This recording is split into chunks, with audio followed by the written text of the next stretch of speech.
Le froid, la neige, le givre, le vent d'hiver sont tous des aspects de la nature hivernale qui autrefois, dans le folklore populaire européen, étaient personnifiés par le personnage de Jack Frost, l'incarnation de l'hiver lui-même. C'est une créature mythique espiègle et joueuse qui ramène avec lui l'hiver et tout ce qui est associé à cette saison, et ça veut autant dire qu'il est responsable pour la beauté féerique des paysages hivernaux que le froid, les tempêtes de neige, les engelures et tout ce qui vient avec. Dépendamment des versions, son apparence physique peut varier, mais généralement, il est souvent décrit comme une figure semblable à un elfe ou à un petit lutin élancé aux cheveux blancs ou argentés avec une peau très pâle. On le représente fréquemment vêtu d'une tenue bleue et blanche, évoquant l'hiver, et parfois, des glaçons et de la neige recouvrent certaines parties de son corps.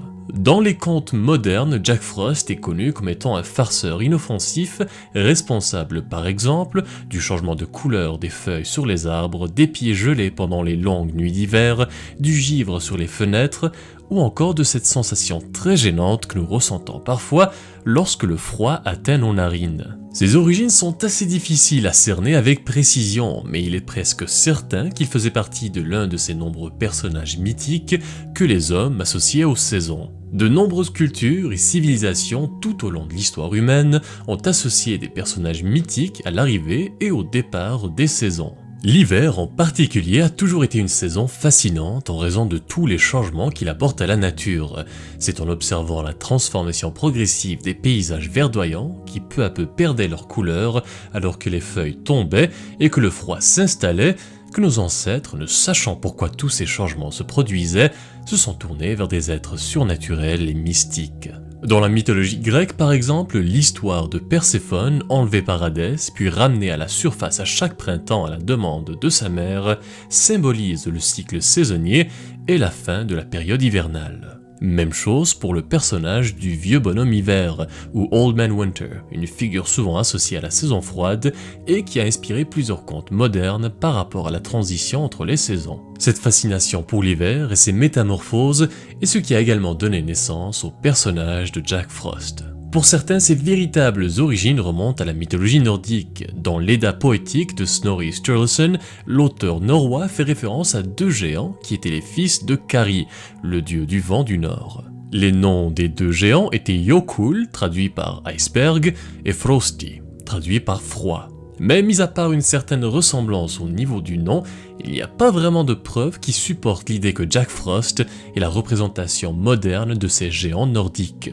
Mais c'est vraiment au XVIIIe siècle qu'il a vraiment pris forme pour ressembler un peu plus à la version qu'on connaît tous aujourd'hui. La toute première référence à Jack Frost dans la littérature remonte au livre Roundabout Our Coal Fire or Christmas Entertainments, publié en 1734. Ensuite, le poème de l'américaine Hannah Flagg Gould au milieu du 19e siècle, intitulé The Frost, est peut-être le premier à mettre en scène un petit être espiègle, laissant de magnifiques peintures de givre sur les fenêtres. Mais c'est vraiment le poème Jack Frost de l'auteur écossais Thomas Nicol Hepburn qui a réellement popularisé le personnage jovial que nous connaissons tous aujourd'hui. Puis en 1861, nous avons eu droit à la toute première illustration de Jack Frost publiée dans le magazine Harper's Weekly. C'est le caricaturiste Thomas Nast qui avait présenté Jack Frost sur son cheval en train de congeler la propagation de la malaria pendant la guerre civile américaine. Depuis, Jack Frost est apparu dans une multitude de films, de livres et d'œuvres artistiques et représente aujourd'hui une figure incontournable de la saison hivernale. C'est pour cette raison qu'il est aussi mentionné à plusieurs reprises dans la culture populaire moderne. Le film Jack Frost de 1998 le présente comme un père de famille qui, après sa mort, retourne sous la forme d'un bonhomme de neige pour réconforter son fils. Dans des films plus récents et dans les bandes dessinées de DC Comics, Jack Frost continue d'évoluer en tant que personnage, explorant diverses facettes de sa personnalité et de son rôle emblématique pendant l'hiver. Et c'est ce qui conclut cette petite vidéo sur Jack Frost. Merci encore à tous ceux et celles qui suivent la chaîne, c'est très apprécié, et j'espère que cette vidéo vous a plu. Si vous n'êtes pas encore abonné, que vous voulez voir plus de contenu sur la mythologie et l'histoire, je vous invite à vous abonner et à activer les notifications pour ne pas manquer les prochaines sorties. Merci encore tout le monde, et à très bientôt.